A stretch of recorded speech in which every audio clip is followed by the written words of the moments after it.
मेरी मामी दिखने में बहुत खूबसूरत और जवान थी।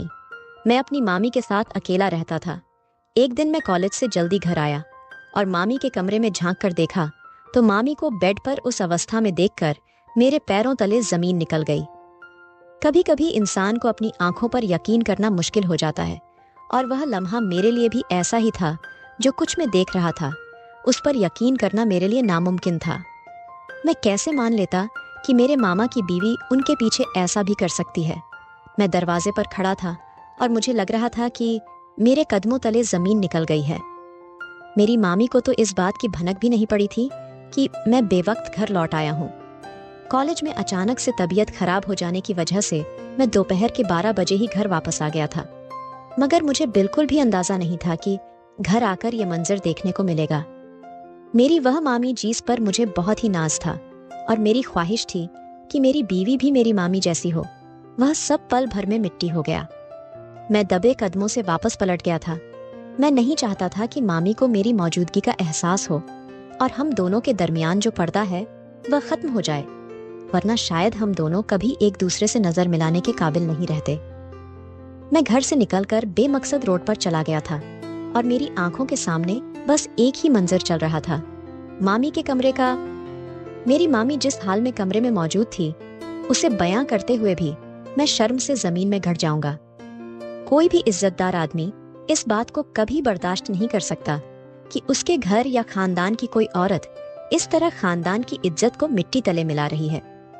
मुझे मामी के साथ रहते 6 महीने होने वाले थे, लेकिन उस 6 महीने में मुझे एक बार भी उस बात का एहसास नहीं हुआ था कि मेरी मामी के दिल में क्या चल रहा है।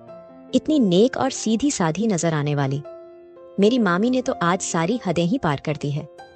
ये जानकर आपकी भी रोंगटे खड़े हो जाएंगे कि मेरी मामी अपने पति के गैर मौजूदगी में उसके ही घर में क्या कर रही थी। मेरा नाम रोहन है। मेरा ताल्लुक पंजाब की एक गांव से है और मेरी जिंदगी में वह वक्त आया जब मुझे पढ़ाई हासिल करने के लिए शहर जाना पड़ा। हमारे हालात इतने अच्छे नहीं थे कि मैं हॉस्टल का किराया दे सकता, इसलिए जब मैं शहर गया तो पढ़ाई के साथ साथ मैंने छोटी मोटी नौकरी भी शुरू कर दी। शहर में मेरे मामा भी रहते थे, लेकिन मुझे उनके घर जाकर रहना कुछ मुनासिब नहीं लगा, क्योंकि उनकी शादी को 2 महीने ही हुए थे और 15 दिन में उन्हें वापस दुबई चले जाना था।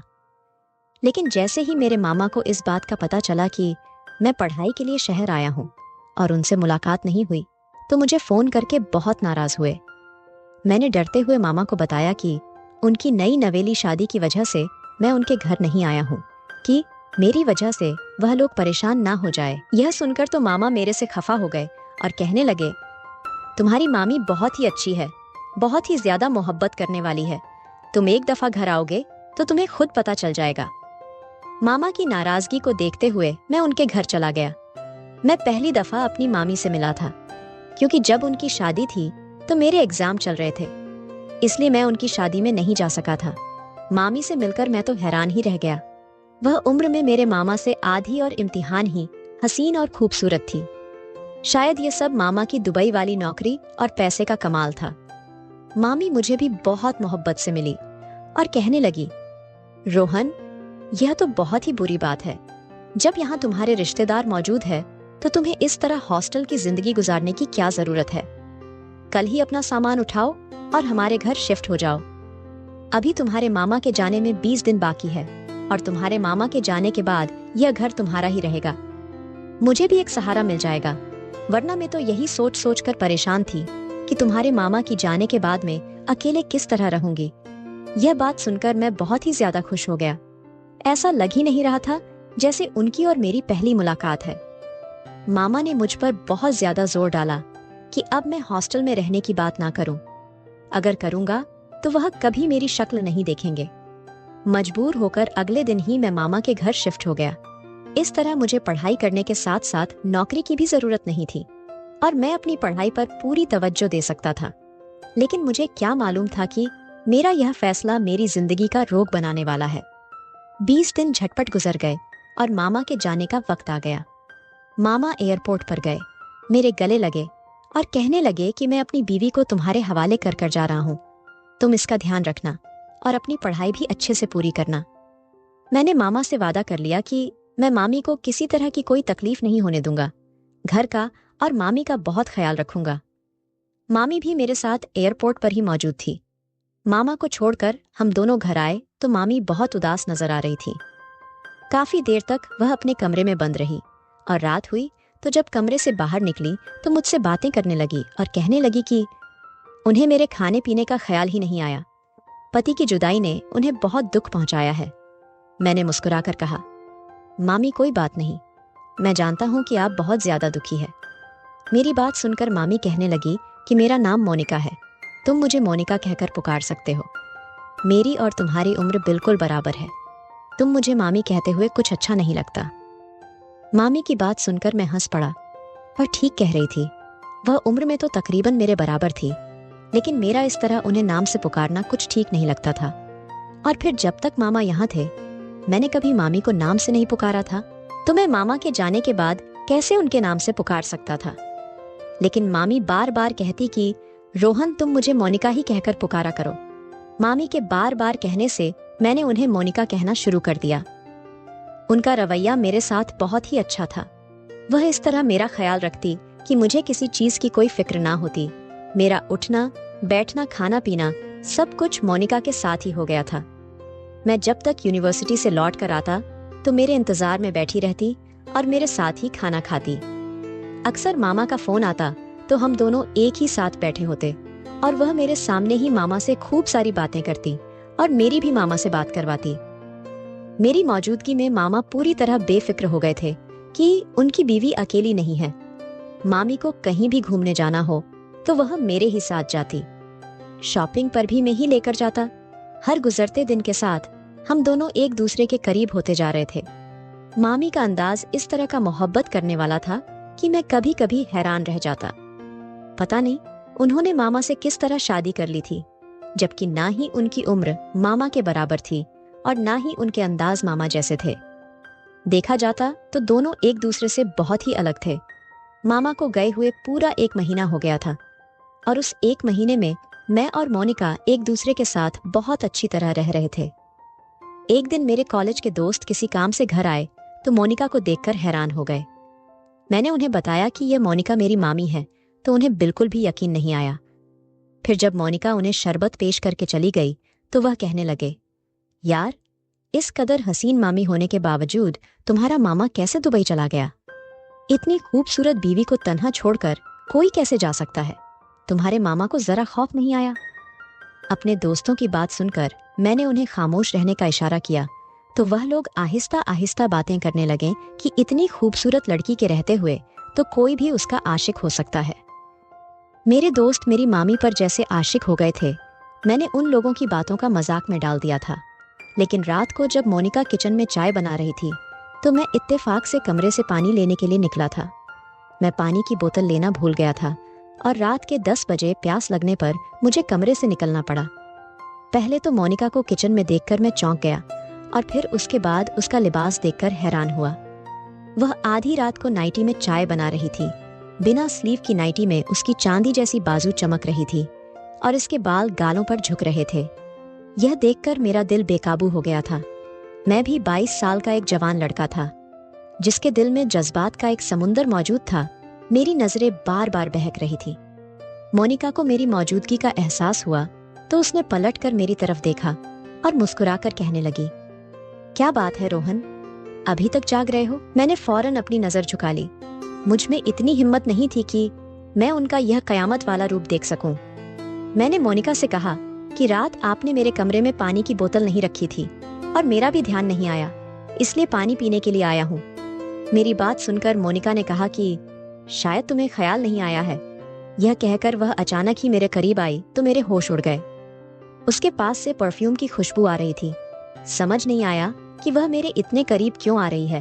और फिर मोनिका ने मेरे हाथ से खाली पानी की बोतल ली और पानी भर के मेरे हवाले कर दी। उसकी यह हालत देखकर मेरे होश खोने लगे थे, इसलिए मैंने जल्दी से कमरे में आकर दरवाजा बंद कर लिया। अगर मैं थोड़ी देर और उसके पास होता तो शायद कोई गलती कर बैठता। यह सोचकर मेरा दिल कांप रहा था कि मेरी बदली हुई नजर मोनिका को महसूस नहीं हुई होगी।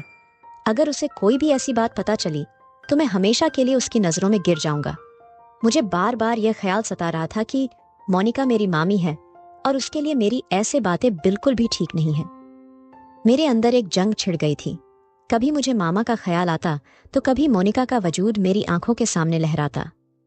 मेरे इम्तिहान आहिस्ता आहिस्ता करीब आ रहे थे और मैं खुद को मोनिका से दूर रखकर पढ़ाई में ध्यान दे रहा था। उस रात के बाद मैंने खुद को मोनिका से बहुत ज्यादा दूर कर लिया था। मेरे दोस्त अक्सर ही पढ़ने के लिए मेरे पास आने लगे थे।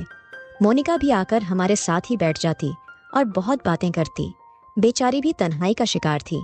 कभी कभी तो मुझे मामा पर गुस्सा आता कि उन्होंने मोनिका को अपने साथ ले जाना चाहिए था, या फिर वह खुद ही हमेशा के लिए वापस आ जाते। अपनी बीवी को तन्हा छोड़कर जाना कहा कि अच्छी बात है, लेकिन मामा को अपनी दुबई की नौकरी बहुत ज्यादा जरूरी थी। मामा को भी अकेले दुबई में रहते सालों गुजर चुके थे, लेकिन उन्हें वहां के पैसों की आदत हो चुकी थी और पंजाब वापस आकर उनका गुजारा मुमकिन नहीं था। मेरे दोस्तों की मामी के साथ अच्छी खासी दोस्ती हो चुकी थी और अब हम सबके दरमियान एक बात दोस्ताना वाला माहौल रहने लगा था। मामी खुद ही मेरी दोस्तों को कहती कि वह यहीं आकर पढ़ाई किया करें, इस तरह उनका दिल भी लग जाएगा। हमारे इम्तिहान का सिलसिला शुरू हो चुका था और कॉलेज में पढ़ाई भी बहुत ज्यादा हो रही थी।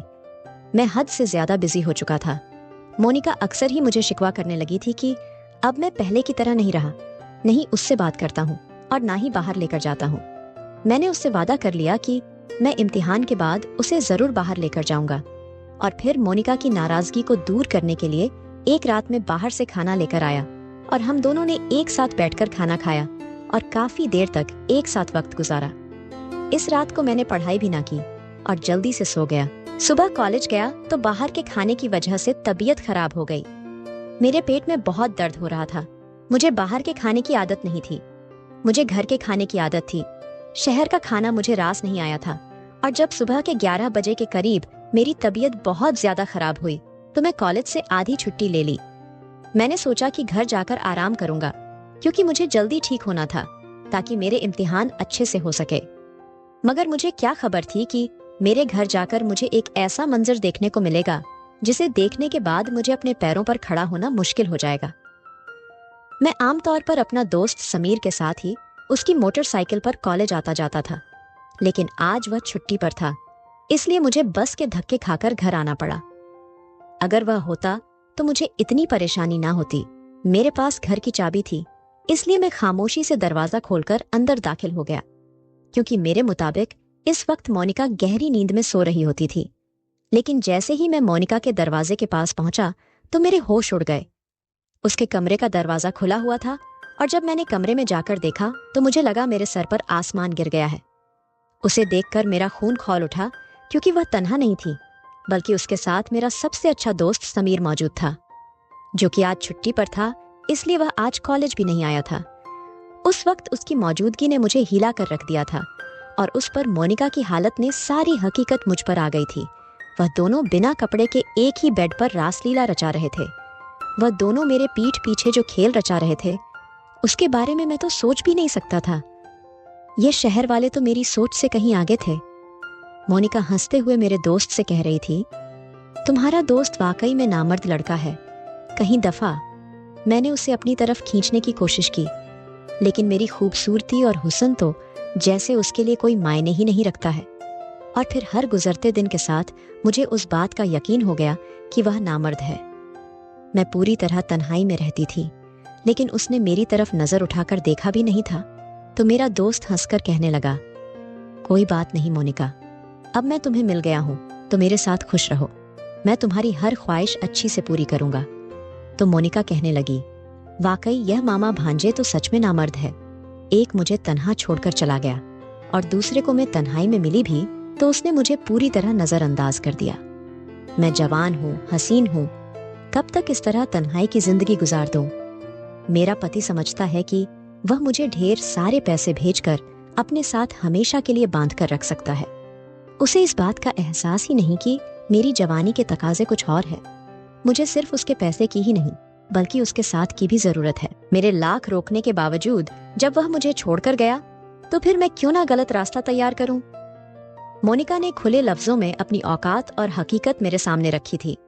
मैं घर से निकल आया था, क्योंकि अगर आज मैं उसके सामने चला जाता तो शायद फिर कोई रिश्ता बाकी ना बचता। मैं फुटपाथ पर बैठकर सोच रहा था कि मोनिका गलत है, या फिर मेरे मामा, क्योंकि मेरे मामा मोनिका को तन्हा छोड़कर चले गए थे और उन्हें ऐसा नहीं करना चाहिए था। लेकिन मोनिका ने जिस तरह उनके एतबार की धज्जियां खराब की थीं, वह भी तो ठीक नहीं था। बहुत सोच समझकर मैंने एक फैसला किया और अपने मामा को फोन कर दिया और उन्हें बताया कि मोनिका उनके बगैर बिल्कुल भी ठीक नहीं है। वह सारा वक्त उदास रहती है और अगर ऐसा ही रहा तो वह शायद तन्हाई से मर जाएगी, इसलिए मामा उसे अपने पास बुला ले। मेरी बात सुनकर मामा कहने लगे कि मेरे लिए भी तन्हा रहना बहुत मुश्किल हो गया है, इसलिए मैं खुद ही अगले हफ्ते वापस आ रहा हूँ और मोनिका को सरप्राइज देना चाहता था। इसलिए यह बात मैंने उसे नहीं बताई। मामा की बात सुनकर मैं बेफिक्र हो गया था। मैंने दोबारा हॉस्टल में रहने की बात कर ली थी और अपना सारा सामान समेट लिया था। मेरी मामी ने मुझे मोहब्बत से इसलिए रोका था क्योंकि वह मेरा फायदा उठाना चाहती थी। जब मैं उनके काम ना आया तो उन्होंने मेरे दोस्त को अपना निशाना बना लिया और अपनी ख्वाहिश पूरी करने लगी। मुझे यकीन था कि मामा के आने के बाद में ऐसी कोई गलत हरकत नहीं करूंगा। मैं नहीं चाहता था कि उनका रिश्ता खत्म हो जाए, क्योंकि गलती दोनों तरफ से हुई थी। इसलिए मैंने सारी सच्चाई अपने दिल में दफन कर ली थी और मामा के आने के बाद खामोशी से दोबारा हॉस्टल में शिफ्ट हो गया। मेरा दोस्त का उस घर में आना जाना मेरी वजह से ही था और जब मैं ही नहीं रहा तो उसका वहां कोई काम नहीं था। तो दोस्तों, अगर आपको यह कहानी पसंद आती है तो वीडियो को लाइक करें और स्टोरी कॉर्नर चैनल को सब्सक्राइब करें और बेल आइकन पर क्लिक करें और इसे ऑल पर सेट करें ताकि आपको नए वीडियो की सूचना तुरंत मिल जाए। धन्यवाद।